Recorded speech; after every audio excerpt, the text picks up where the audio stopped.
चलिए तो आइए बच्चों हम लोग आगे बढ़ते हैं और कोहेरेंट सोर्सेज के बाद एक छोटा सा हमारा टॉपिक है, यह है सुपरपोजिशन ऑफ इनकोहेरेंट सोर्सेज। हालांकि इसके बारे में बहुत ज्यादा बुक्स वगैरह में नहीं दे रखा होता है, पर जेई मेन में या नीट में तो नहीं, जेई मेन में इसके सवाल पहले आ चुके हैं। ठीक है। क्या है इनकोहेरेंट सोर्सेज? तो इनकोहेरेंट सोर्सेज सिंपली कहने का मतलब है कि हमारे पास कोई दो ऐसे सोर्सेज हैं वेव के जिनका ओमेगा अलग अलग, ओमेगा कैसा है? अलग अलग।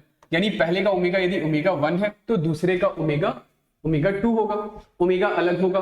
तो जो एंगुलर वेव नंबर k है वो भी अलग अलग होगा। पहले का k यदि k1 है तो दूसरे का k2 होगा। ठीक। तो अब ऐसा है कि यहां से कोई वेव चलते चलते इधर किसी पॉइंट P तक आया और यहां से कोई वेव चलते चलते इधर किसी पॉइंट P तक। ठीक है। लेट्स से कि पहले सोर्स से जो वेव आ रही है उसके लिए इंटेंसिटी I1 है और दूसरे सोर्स से जो वेव आ रही है उसके लिए इंटेंसिटी I2 है। ठीक।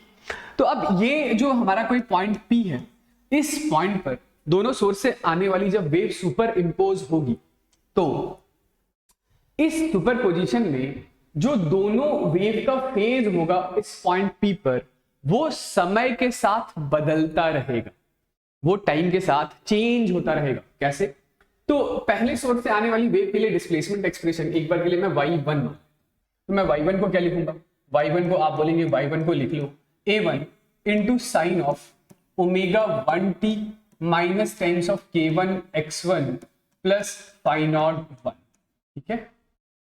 और ये जो दूसरा सोर्स है, दूसरे सोर्स से जो वेव आ रही है उसके लिए displacement expression y2 is equal to a2 sine of omega 2t minus times of k2 x2 plus phi naught 2, ऐसा लिख लूंगा। ठीक है ना। तो पहले सोर्स से आने वाली जो वेव है उसका फेज ये है, दूसरे सोर्स से जो वेव आ रही है उसका फेज ये है। यदि मैं बोलूं कि मुझे फेज डिफरेंस क्या लिखना है? फेज डिफरेंस, तो आप बोलेंगे इसमें से इसको माइनस कर लो, तो फेज डिफरेंस क्या हो जाएगा? फेज डिफरेंस हो जाएगा omega 1 minus omega 2 into t minus minus plus k2 minus k1 delta x plus phi naught 1 minus phi naught 2। Okay. चलिए इसके बारे में तो लोड नहीं लेते हैं क्योंकि ये ज्यादातर जीरो ही होता है, ज्यादातर ये बराबर होगा तो ये वाला टर्म जीरो ही होगा। लेकिन ये जो टर्म है डेल्टा एक्स, इसके बारे में भी ज्यादा चिंता करने की जरूरत नहीं है क्योंकि ये टाइम के साथ नहीं बदलेगा।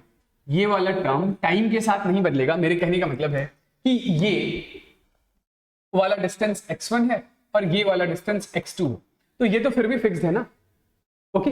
लेकिन ये जो omega 1 minus omega 2 into T देख रहे हैं, तो जैसे जैसे टाइम बदलता जाएगा वैसे वैसे ये वाला टर्म बदलता जाएगा। अब ये वाला टर्म बदलता जाएगा तो याद कीजिए कि एम्पलीट्यूड रिजल्टेंट का फॉर्मूला क्या था? तो रिजल्टेंट एम्पलीट्यूड का फॉर्मूला था under root of a1 square plus a2 square plus 2 times of a1 a2 cos phi, यही था ना। अब यदि फाई बदल रहा है, फाई या डेल्टा फाई मेरे कहने का मतलब है फेज डिफरेंस, यदि फाई बदल रहा है तो ये cos फाई बदल रहा है, तो cos फाई बढ़ते बढ़ते बढ़ते कभी ना कभी 1 हो जाएगा, मतलब cos फाई की वैल्यू बढ़ते बढ़ते कभी ना कभी 1 हो जाएगी, तो एम्पलीट्यूड रिजल्टेंट इस पॉइंट पर मैक्सिमम आ जाएगा। कभी ना कभी इसी cos फाई की वैल्यू बदलते बदलते बदलते ऐसी वैल्यू का हो जाएगा, मतलब cos फाई -1 हो जाएगा, तो रिजल्टेंट एम्पलीट्यूड कितना हो जाएगा? a1 माइनस a2 के बराबर का हो जाएगा, यानी मिनिमम वैल्यू का हो जाएगा। सिमिलरली कभी ना कभी ये cos फाई 0 होगा।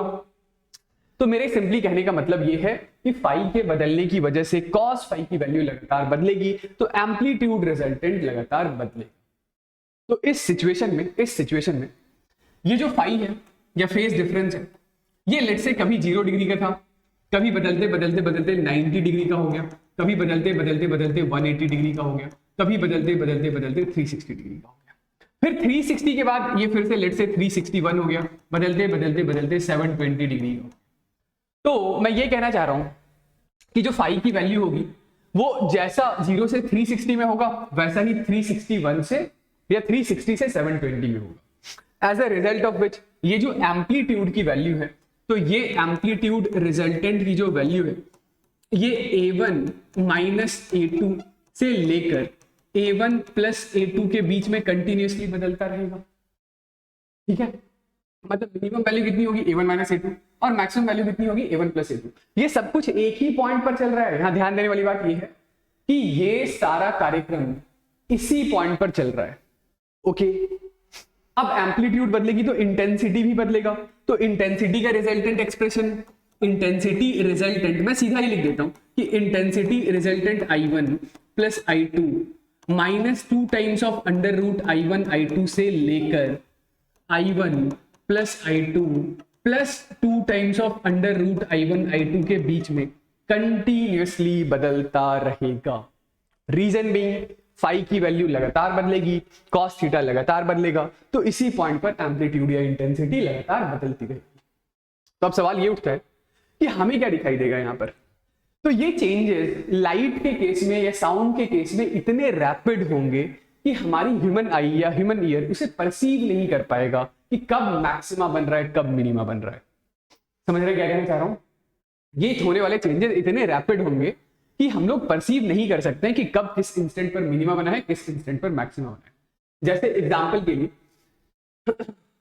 के लिए इसकी इंटेंसिटी I1 और इसकी इंटेंसिटी I2 है, तो हमें क्या दिखाई देगा?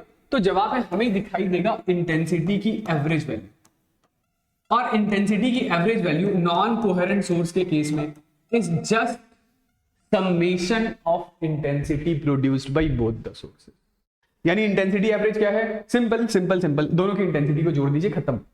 बस इतना ही करना है, इतना ही करना है। मेरे कहने का मतलब है कि लेट से ये एक साउंड का सोर्स है, ये एक ऐसा स्पीकर है जिसके लिए साउंड की इंटेंसिटी मान लेते हैं 0.4 वॉट पर मीटर स्क्वायर। ये एक दूसरा सोर्स है, इससे आने वाली जो इंटेंसिटी है वो मान लेते हैं 0.3 वॉट पर मीटर स्क्वायर। आपसे कोई पूछा जाए, आपसे कोई पूछ ले कि मुझे इस पॉइंट पर रिजल्टेंट इंटेंसिटी बताओ, तो इस पॉइंट पर जो रिजल्टेंट इंटेंसिटी है वो आई एवरेज, प्रोवाइडेड आपको बता दिया जाएगा दोनों सोर्सेस नॉन कोहेरेंट या इनकोहेरेंट है, तो इस पॉइंट पर जो रिजल्टेंट इंटेंसिटी है वो 0.4 प्लस 0.3 यानी कि 0.7 वॉट पर मीटर स्क्वायर के बराबर है। That's it. चलिए आइए नेक्स्ट हम लोग इसके आगे बढ़ते हैं। अगला टॉपिक है हमारा refraction and reflection of wave. ठीक है, क्या होता है? तो ये दो मीडियम को सेपरेट करने वाला एक इंटरफेस है। ठीक है, मतलब ऊपर हमारे पास कोई दूसरा मीडियम है, ये है मीडियम नंबर 1, और नीचे हमारे पास कोई दूसरा मीडियम है, मीडियम नंबर 2। ठीक है, ओके। ये कोई सोर्स है, इस सोर्स से एक वेव चलकर ऐसा है, तो इस वेव को हम लोग कहेंगे दिस इज इंसिडेंट वेव। ठीक है, और जब ये इंसिडेंट वेव इस इंटरफेस से टकराएगा तो इसके साथ दो चीजें होंगी, एक तो ये ऐसे रिफ्लेक्ट भी होगा और वेव ऐसे ट्रांसमिट भी होगा। तो इस वेव का मैं नाम निकाल रहा हूं, this is reflected wave and this is transmitted, या इसी को आप रिफ्रैक्टेड भी बोलते हैं, ट्रांसमिटेड या रिफ्रैक्टेड वेव। ओके, सुनिए, यदि इंसिडेंट वेव की फ्रीक्वेंसी f है, इंसिडेंट वेव की फ्रीक्वेंसी यदि f है, तो रिफ्लेक्टेड वेव की भी फ्रीक्वेंसी f होगी और रिफ्रैक्टेड या ट्रांसमिटेड वेव की भी फ्रीक्वेंसी f होगी।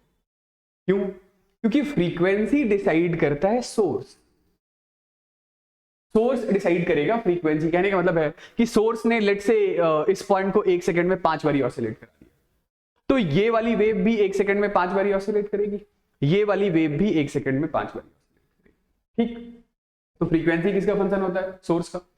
मान लेते हैं कि इस वेव की वेलोसिटी है v।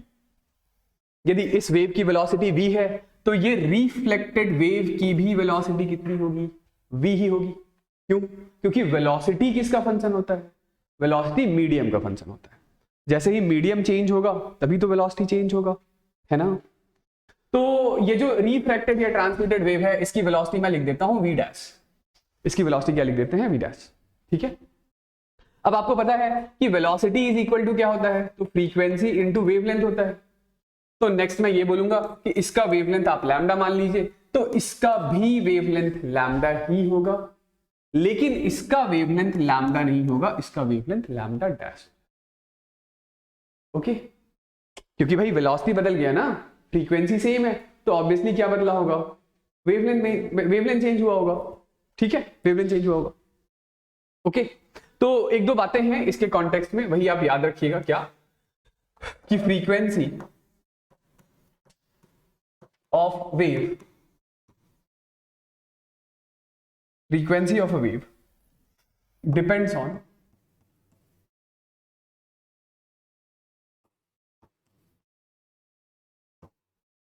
source। ठीक है, मीडियम पे फ्रीक्वेंसी डिपेंड नहीं करता। ठीक, नेक्स्ट पॉइंट कि velocity and hence wavelength depends on medium.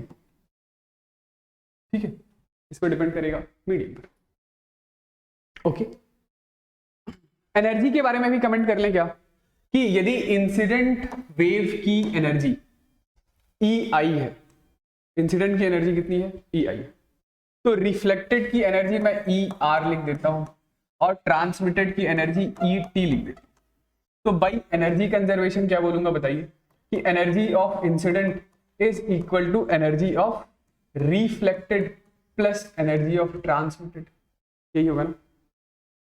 यदि सरफेस प्योरली रिफ्लेक्टिंग हुआ, for purely reflecting surface, for purely reflecting surface, E T कितना हो जाएगा, 0। तो इसका मतलब हो गया कि energy incident is equal to energy transmitted होगा। ठीक, and for purely transmitting surface,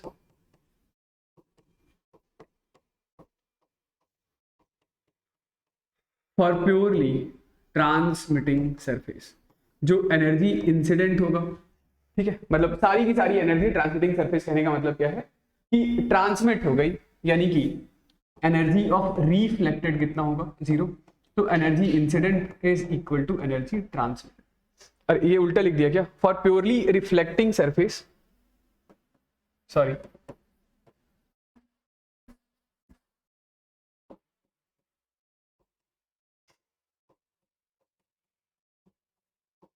for purely reflecting surface E T 0 लिख दीजिएगा।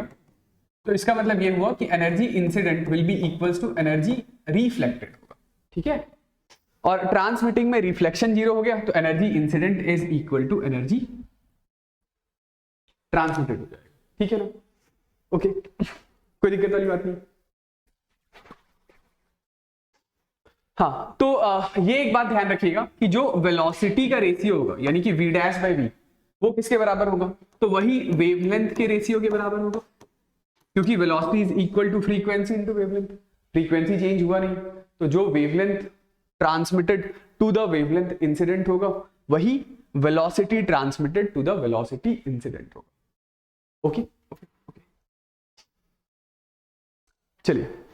तो इसी चीज को हम लोग स्ट्रिंग ऑन, मतलब वेव्स ऑन स्ट्रिंग के कॉन्सेप्ट में समझते हैं। ठीक है, मेरे कहने का मतलब है कि ये जैसे लेट से ये एक रस्सी है, ठीक, और इसके आगे हमारे पास एक दूसरी रस्सी है। ठीक है, ये दो अलग अलग रस्सी है, दो अलग अलग रोप, दो अलग अलग रोप है। से मेरे कहने का मतलब है, पहले रोप के लिए मास पर यूनिट लेंथ μ1 है, दूसरे रोप के लिए मास पर यूनिट लेंथ μ2। ठीक है, यहीं से समझ लीजिए, यदि μ2 ज्यादा बड़ा हुआ तो मैं क्या बोलूंगा कि ये मीडियम डेंसर होगा, यदि μ1 ज्यादा बड़ा हुआ तो मैं बोलूंगा पहली वाली रोप रिप्रेजेंट्स अ डेंसर मीडियम। ठीक है, अब इस पहले रोप यहां पर एक वेव पल्स हम लोगों ने क्रिएट किया है, वो ऐसे आ रहा है, इसका नाम निकाल देंगे, this is incident wave pulse. ठीक है, ये इंसिडेंट वेव पल्स यहां पे आएगा। ठीक है, और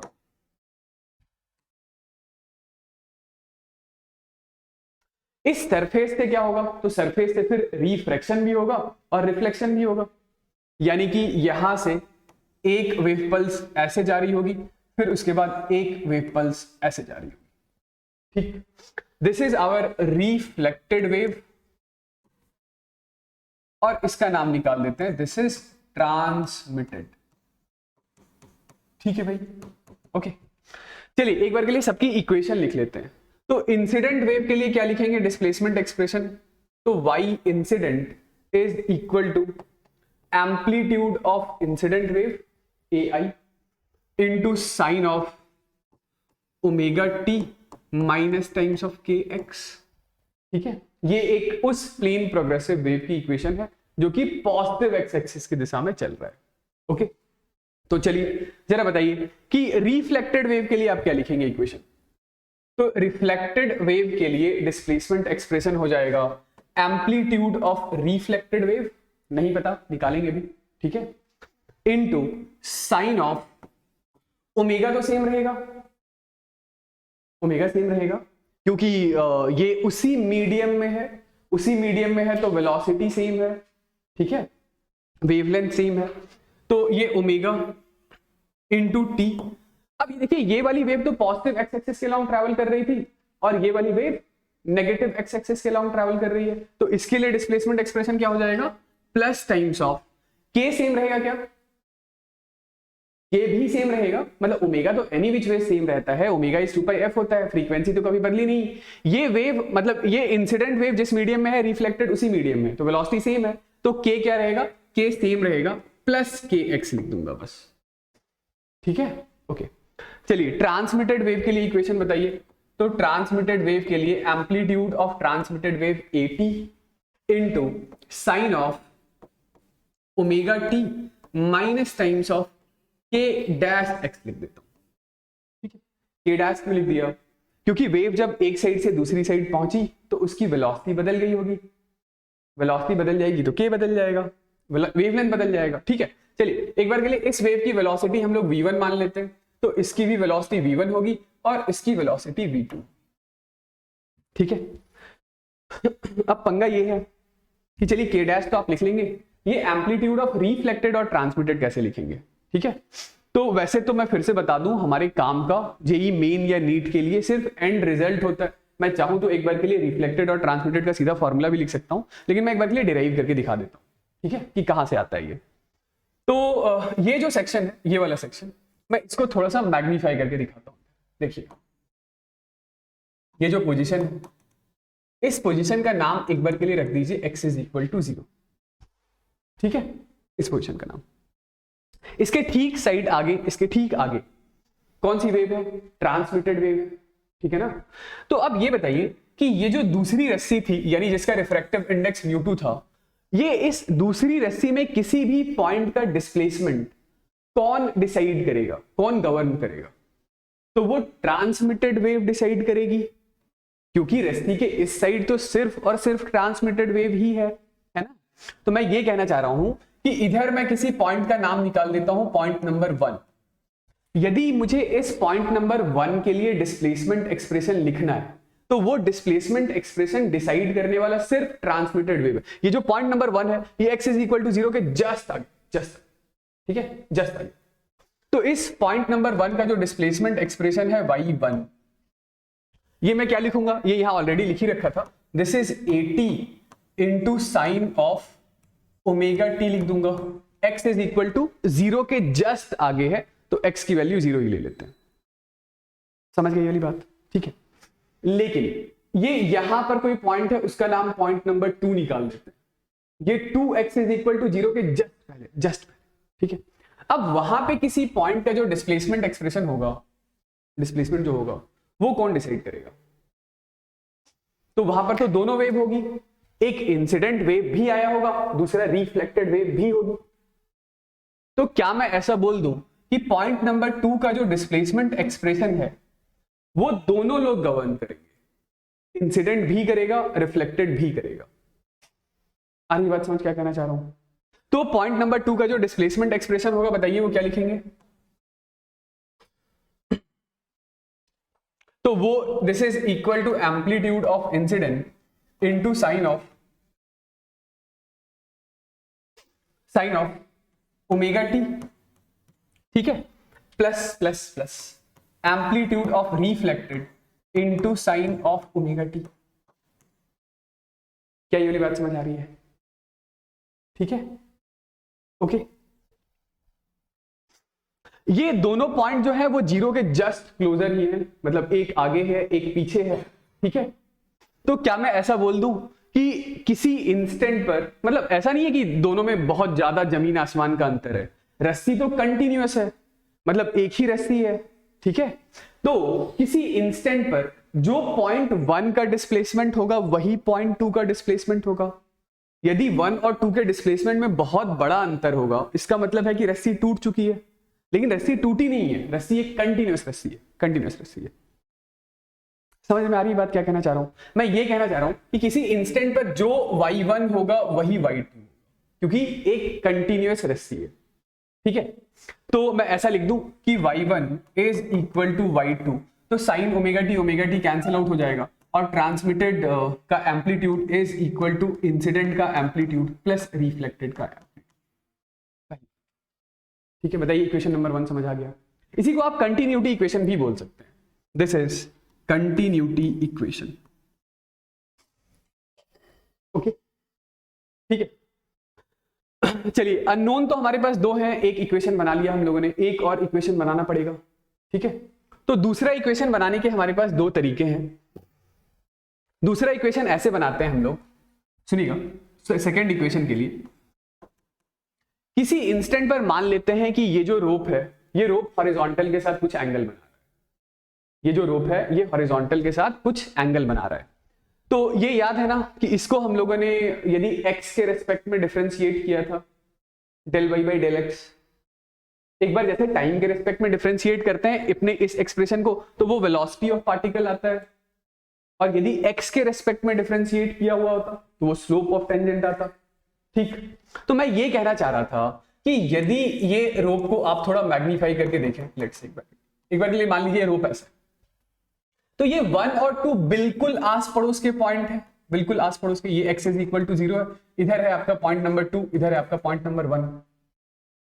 तो क्या मैं ऐसा बोल दूं कि ये जो del y1 by del x होगा, this will be same as del y2 by del x होगा, यानी स्लोप ऑफ टेंजेंट दोनों के लिए एक जैसा होगा।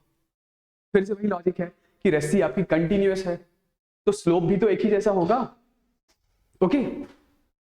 तो यहां पे इसको क्या लिखेंगे आप बताइए, डिफरेंशिएट कीजिए। तो यहां पे आप del by del x of ये y1, मैं एक ही बार में लिख ही देता हूं कि ये क्या होगा बताइए। तो ये एम्पलीट्यूड ऑफ ट्रांसमिटेड वेव 80, ठीक है। मतलब एक्चुअली डिफरेंशिएट तो मैं इसको करूंगा, जो हमारा y1 वाला इक्वेशन था, ये इसको x के रेस्पेक्ट में डिफरेंशिएट करना है ना। यहां पे तो x पुट करके लिख रहा हूं, यदि आपको x के रेस्पेक्ट में डिफरेंशिएट करना है तो इसको डिफरेंशिएट कीजिएगा। बताइएगा ये कितना हो जाएगा। तो एम्पलीट्यूड ऑफ इंसिडेंट, ठीक है, सॉरी 1 वाला पॉइंट मेरा साइड वाला था ना, ये ट्रांसमिटेड वाला, इसको डिफरेंशिएट कीजिएगा। तो this is amplitude of transmitted wave into, ये साइन का डिफरेंशिएशन हो जाएगा cos, और ये आ जाएगा हमारे पास k डैश बाहर, ठीक है, माइनस साइन के साथ, into cos of omega t minus times of k dash x, okay. This is equal to, अब ये y2 में हमारे पास ये दोनों है, इंसिडेंट और रिफ्लेक्टेड, ठीक है, इसको डिफरेंशिएट कीजिए। तो ये क्या हो जाएगा हमारे पास बताइए। This is amplitude of incident, sine का differentiation is cos of omega t minus times of kx, और kx का differentiation is minus k, plus ये amplitude of reflected into cos of omega t plus kx, और kx का differentiation k। बताइए ये वाली बात नहीं समझ आ रही है तो आ रही है, क्या कहना चाह रहा हूं, ठीक है, आ गया ना, ओके। इसमें x इज इक्वल टू 0 आप डाल दीजिए। अब आप x इज इक्वल टू 0 डाल देंगे तो ये जो हमारा cos वाला टर्म है, चलिए एक बार के लिए मैं लिख ही देता हूं। This is minus times of 80 into k dash is equal to minus k into a1 plus k into ar। मैंने क्या किया है, तो x is equal to 0 put कर दिया है, उसके बाद cos वाले टर्म को कॉमन लेकर कैंसिल आउट कर दिया है, ठीक है, ओके, कोई दिक्कत वाली बात नहीं। तो यहां से जरा देखिए क्या आ रहा है। तो जो minus times of amplitude of transmitted, this is equal to k, यहां से मैं बाहर ले लेता हूं, तो this is amplitude reflected minus amplitude of incident by k dash. Okay, लिख सकते हैं सब। के क्या होता है, तो k is equal to 2 pi lambda, ठीक है, तो minus times of AT is equal to 2 pi lambda by 2 pi by lambda dash amplitude of reflected minus amplitude of incident. 2 pi से 2 पाई कैंसिल आउट हो गया, तो ये जो lambda dash मतलब लैम्डा डैश इसका वेवलेंथ होगा, ठीक है, और इसका वेवलेंथ लैम्डा है इधर, तो लैम्डा डैश बाई लैम्डा को आप क्या लिख लेंगे, minus times of amplitude of transmitted wave, this is equal to V2 by V1 into amplitude of reflected minus amplitude of incident. ये था पहला इक्वेशन, ये है दूसरा इक्वेशन। सॉल्व कीजिए, बताइए कितना आ रहा है एम्पलीट्यूड ऑफ रिफ्लेक्टेड और ट्रांसमिटेड की वैल्यू बताइए। दो इक्वेशन है, दो वेरिएबल।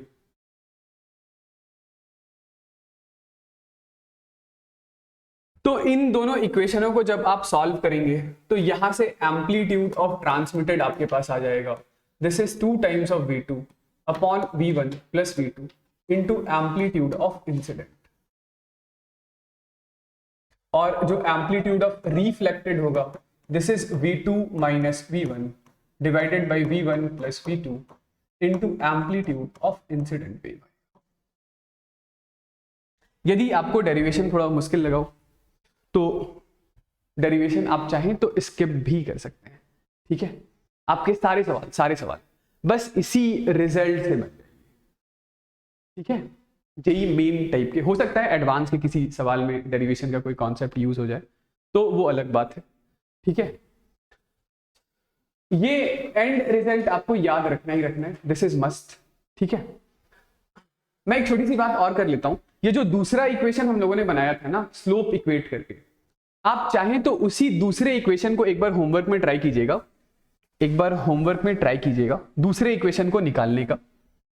आप क्या कीजिएगा कि एनर्जी कंजर्वेशन लगा दीजिएगा, वो x इज इक्वल टू 0 वाले पॉइंट। यदि x इज इक्वल टू 0 वाले पॉइंट पर आप एनर्जी कंजर्वेशन लगा देते हैं तो आप क्या बोलेंगे, जितनी एनर्जी पर सेकंड आई वही एनर्जी पर सेकंड रिफ्लेक्टेड और ट्रांसमिटेड के फॉर्म में चली गई।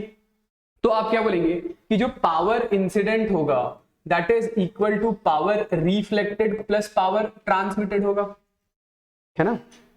पावर का फॉर्मूला लास्ट क्लास में डिराइव किया था, क्या आया था बताइए, तो आया था 2 pi square f square into μ1 into velocity v1 था ना, इंटू एम्पलीट्यूड इंसिडेंट का स्क्वायर हो जाएगा, ठीक है। और पावर रिफ्लेक्टेड क्या लिखेंगे, तो पावर रिफ्लेक्टेड लिखेंगे 2 pi square f square μ2 into v1 into amplitude reflected का स्क्वायर। पावर ट्रांसमिटेड क्या लिखेंगे, तो 2 pi square f square into, sorry ये यहां μ1 होगा, माय बैड, ये μ1 होगा, रिफ्लेक्टेड तो μ1 में है ना, यहां पे μ2 लिखिएगा into v2 into amplitude transmitted का स्क्वायर। तो यदि वो स्लोप वाली इक्वेशन टफ लगी हो तो आप इससे भी इसी रिजल्ट तक पहुंचेंगे, इसको भी सॉल्व कर लीजिएगा तो यही इक्वेशन आएगा, ठीक है। फिर इन दोनों इक्वेशंस को सॉल्व करेंगे तो ये एंड रिजल्ट आएगा, यही आ रहा है ना, ठीक है। तो हमारे काम की चीज यही है, एम्पलीट्यूड ऑफ ट्रांसमिटेड और amplitude of reflected wave, amplitude वाली बात, क्योंकि ओमेगा तो फिर आप लिख ही लेंगे, सॉरी ओमेगा कह रहा हूं, के तो आप लिख ही लेंगे ना, ठीक है।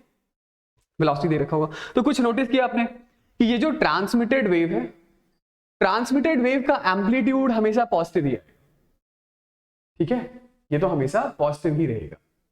लेकिन रिफ्लेक्टेड वेव का जो एम्पलीट्यूड है वो पॉजिटिव भी हो सकता है, नेगेटिव भी हो सकता है, डिपेंड करेगा V2 माइनस V1 की वैल्यू के ऊपर।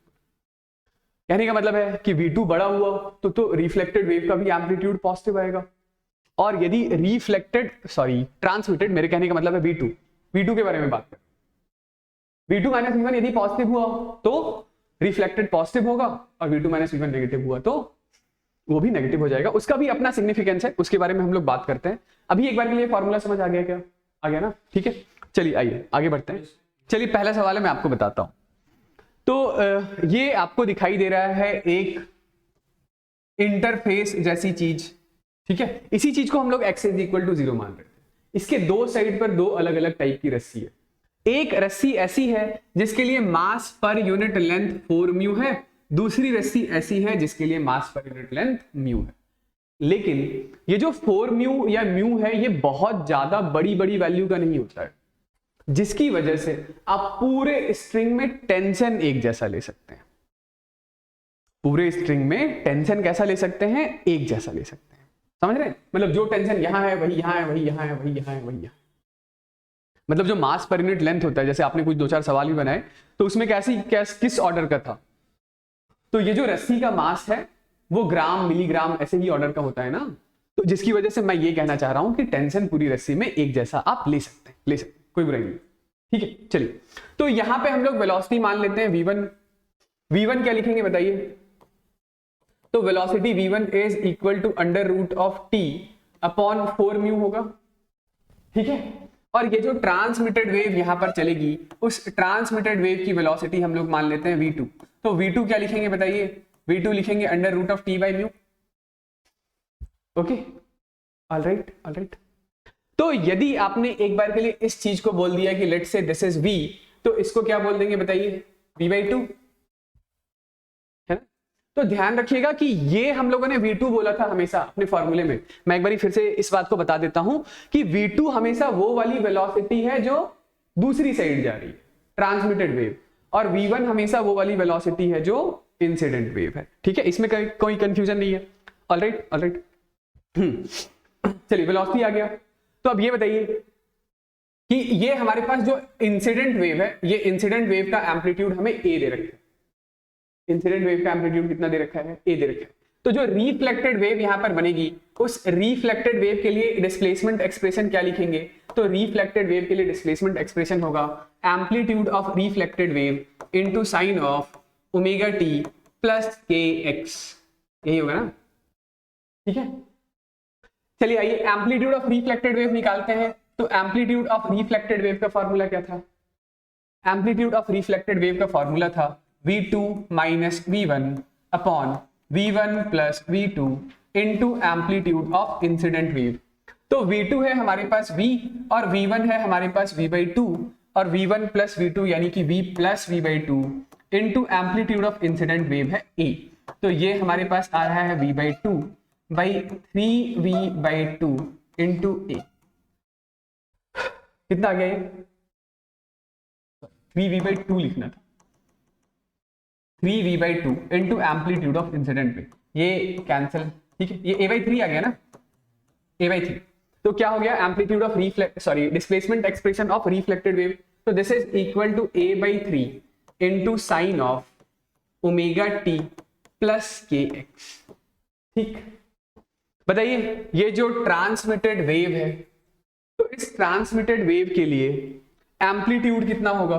तो आप बोलेंगे amplitude of transmitted wave is 2 times of v2 upon में v1 plus v2 into amplitude of incident wave.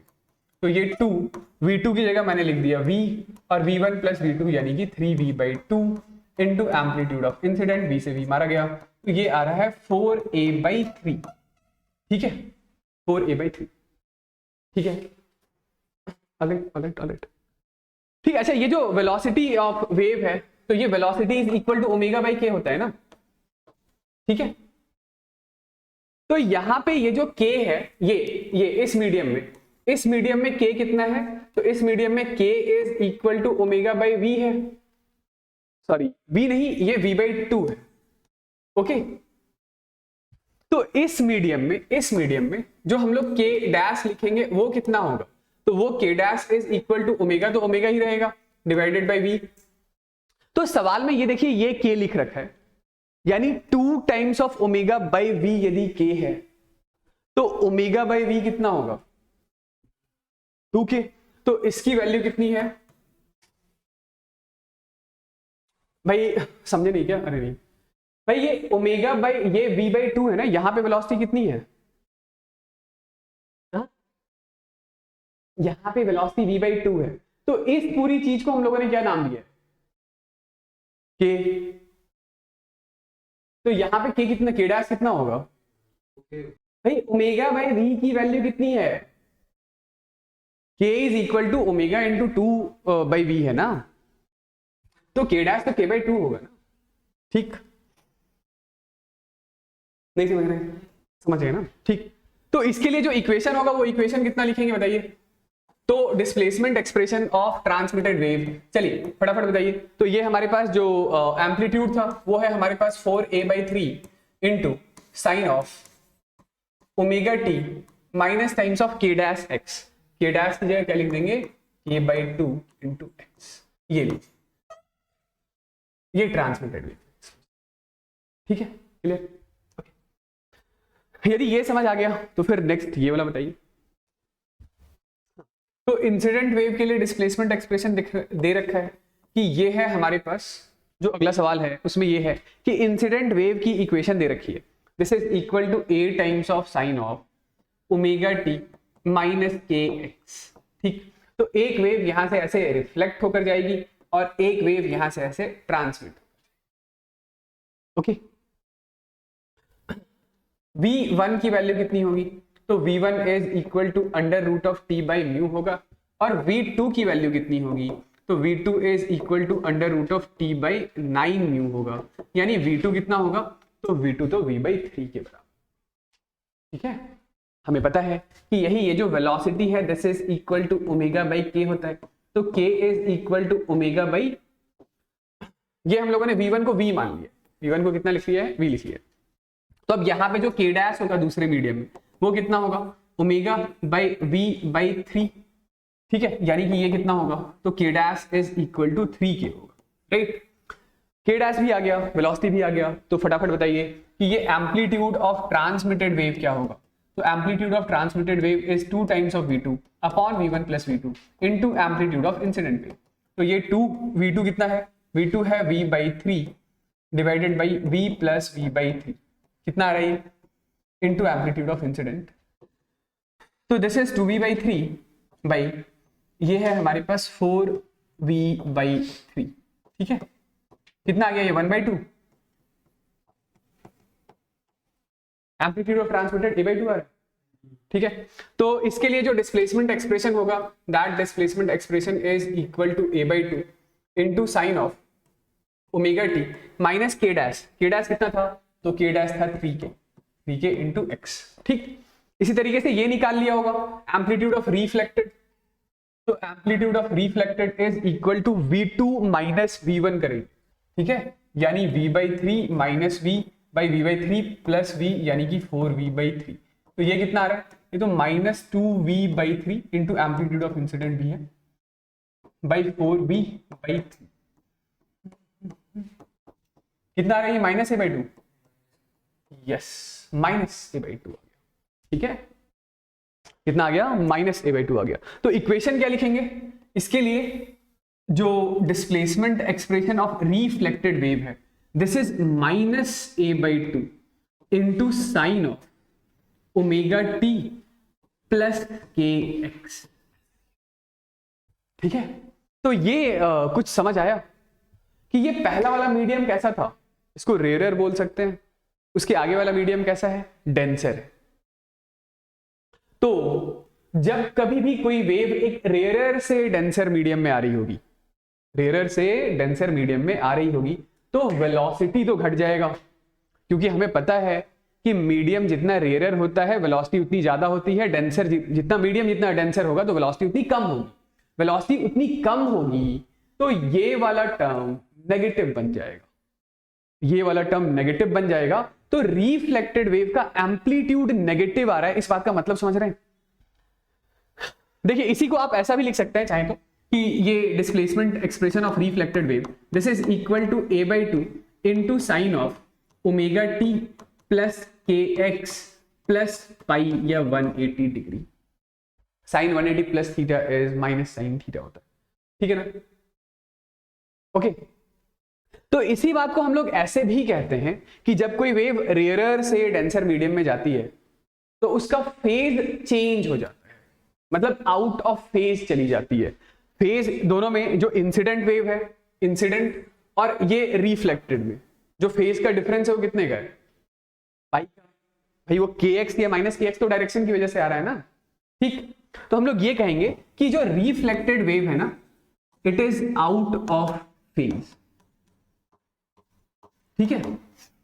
Phase reversal हो गया, फेज रिवर्सल हो गया है, यानी 180 डिग्री से फेज चेंज हो गया है, ठीक। तो इस बात को ध्यान में रखिएगा कि वेव जब रेयरर से डेंसर मीडियम में जाती है तो एम्पलीट्यूड नेगेटिव हो जाता है, नेगेटिव नेचर का हो जाता है, ठीक है। मैग्नीट्यूड तो यहां से निकाल लेंगे, एक माइनस साइन आ गया, तो वही माइनस साइन को इनकॉर्पोरेट करने के लिए हम लोगों ने इधर साइन 180 प्लस थीटा लिख दिया है, मतलब कि फेज में 180 डिग्री का चेंज आ गया। समझ गए वाली बात? रेयरर से डेंसर ऐसे पता क्योंकि ये म्यू है और ये 9 म्यू है, ठीक है। म्यू क्या है? मास पर यूनिट लेंथ है, समझ गए, ठीक। तो ये एक इंपॉर्टेंट पॉइंट है, ठीक है। इसको ऐसे मैं लिख देता हूं, आप लोग भी लिख लीजिएगा, ठीक है। क्या नोट पॉइंट बना कर कि मीडियम जितना डेंसर होगा, मीडियम जितना डेंसर होगा तो वेलोसिटी ऑफ वेव उतनी छोटी होगी, या मीडियम जितना रेयरर होगा तो वेलोसिटी ऑफ वेव भी उतनी ज्यादा, ठीक है। दूसरी बात कि जब कोई वेव एक रेयरर टू डेंसर में जा रही होती है, रेयरर टू डेंसर में, रेयरर टू डेंसर से मेरे कहने का मतलब है ये लाइट स्ट्रिंग है और इसके आगे ये एक थिक स्ट्रिंग है, ठीक है। तो इस रस्सी पर जैसे लेट से ऐसा एक पल्स आपने भेजा है, ऐसा एक पल्स, ठीक है। तो 180 डिग्री फेज चेंज का लिटरली मतलब ये है कि ये यदि इसका पीक ऊपर की तरफ है ना, इसका एम्पलीट्यूड यदि ए ऊपर की तरफ है तो ए मैग्नीट्यूड तो मैं नहीं बताऊंगा, बस मैं ये बोल रहा हूं कि इसका पीक यदि ऊपर की तरफ है तो जो रिफ्लेक्टेड वेव होगा उसका पीक ऐसे नीचे की तरफ हो जाएगा। फेज रिवर्सल का यही मतलब कि इसका जो पीक है वो नीचे की तरफ हो जाएगा और इस हैवियर रस्सी पर भी एक, ठीक है। इस चीज का मतलब है कि reflected wave out of phase हो गई है, ठीक है। मतलब इन दोनों में जो फेज का चेंज है 180 डिग्री, ठीक। तीसरी बात कि यदि डेंसर से रेयरर में वेव जाती है, डेंसर टू रेयरर में, तो वहां पर ऐसा कोई फेज रिवर्सल वगैरह नहीं होता है। डेंसर से रेयरर में चलने पर वेव का कोई फेज रिवर्सल नहीं होता है।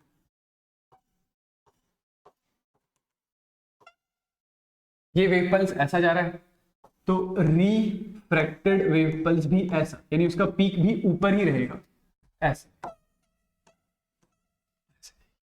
तो डेंसर से रेयरर में no phase change, no phase change, ठीक है, नो फेज। आई होप ये समझ गए होंगे, ठीक। चलिए तो नेक्स्ट इसी में हम लोग एक दो बात और कर लेते हैं। जैसे पहला है reflection by a fixed surface या वॉल। इसका क्या मतलब है? इसका मतलब है कि ये आपके पास एक रोप है, रोप के ऊपर एक पल्स है या एक वेवफॉर्म भी हो सकता है, और आपने इस रोप को कनेक्ट कर दिया एक फिक्स्ड सरफेस से, फिक्स्ड सरफेस यानी कि किसी वॉल से, ठीक। तो फिक्स्ड सरफेस या वॉल से कनेक्ट करने का मतलब आप ऐसे भी समझ सकते हैं कि जो μ2 है वो μ2 इज टेंडिंग टुवर्ड्स इंफिनिटी है। μ2 कितना है? टेंडिंग टुवर्ड्स इंफिनिटी है। यदि μ2 टेंडिंग टुवर्ड्स इंफिनिटी है, इस वेव की वेलोसिटी है मान लेते हैं v1 और इसका एम्पलीट्यूड है a, ठीक। ओके, तो बताइए कि जो μ2 यदि इंफिनिटी है तो v2 कितना होगा? v2 कितना हो जाएगा? तो v2 तो आपका टेंडिंग टुवर्ड्स जीरो होगा, ठीक है। अब यदि हम लोग एम्पलीट्यूड ऑफ रिफ्लेक्टेड वेव की कैलकुलेशन करें तो वो क्या था हमारे पास? वो था v2 minus v1 by v1 plus v2 into amplitude of incident. तो v2 तो जीरो है, v2 जीरो है तो ये कितना हो गया? ये v1 से v1 कैंसिल आउट हो गया, ये माइनस है, ठीक है। तो इसका लिटरली मतलब यही है कि अब ये जो रिफ्लेक्टेड वेव फॉर्म होगा, रिफ्लेक्टेड, उसका एम्पलीट्यूड नेगेटिव -a आने का मतलब वही है कि फेज रिवर्सल हो गया है, फेज चेंज हो गया है कितने से, 180 डिग्री से। तो ये 180 डिग्री से फेज चेंज तब भी होगा जब आपका रिफ्लेक्शन किसी रिजिड सरफेस से होगा। समझ गए? लॉजिकल, ठीक है, ओके। इसके बाद यदि रिजिड सरफेस ना हो, कोई एक लेट से ओपन एंड है, ओपन एंड या फ्री एंड का मतलब ये है कि ये आपके पास एक कोई वर्टिकल पोल है, ठीक, और इसमें एक कोई मासलेस बीड कनेक्टेड है, मासलेस बीड कनेक्टेड, इस बीड से कनेक्टेड है एक रोप, रोप के ऊपर ऐसा एक वेव फॉर्म, ठीक। तो ये बीड चूंकि मैं बोल रहा हूं कि ये मासलेस है, मासलेस, फिर से जो एम्पलीट्यूड ऑफ इंसिडेंट है वो a है और जो इंसिडेंट वेव की वेलोसिटी है वो v1 है, ओके। तो अब की बारी μ2 कितना लेंगे बताइए? μ2 तो अब की बारी 0 हो जाएगा क्योंकि मैं बोल रहा हूं मासलेस बीड है, ठीक है। मासलेस बीड मतलब बीड बोल लीजिए या रिंग बोल लीजिए, which is free to move along this, ठीक है, ये इधर मूव कर सकता है। तो यदि μ2 0 हो गया तो v2 कितना हो जाएगा? v2 हो जाएगा टेंडिंग टुवर्ड्स इंफिनिटी, ठीक है। तो अब यहां पर जो रिफ्लेक्टेड वेव के लिए यदि आप एम्पलीट्यूड कैलकुलेट करना चाहें तो एम्पलीट्यूड ऑफ रिफ्लेक्टेड वेव क्या लिखेंगे? This is v2 minus v1 upon v1 plus v2 into amplitude of incident, ठीक है। तो ये v2 तो इनसे मतलब इनफाइनाइट है, उसके सामने v1 क्या है? कुछ भी नहीं है। तो ये हमारे पास कितना आ गया? ये आ गया हमारे पास a के बराबर। इसका मतलब है कि ये वाली वेव पल्स ऐसे, ठीक है, एम्पलीट्यूड कितना रहेगा? a, okay. तो यदि ओपन एंड से आपका रिफ्लेक्शन होता है तो कोई फेज रिवर्सल नहीं होता है, यहां पर लिख लीजिएगा नो फेज चेंज,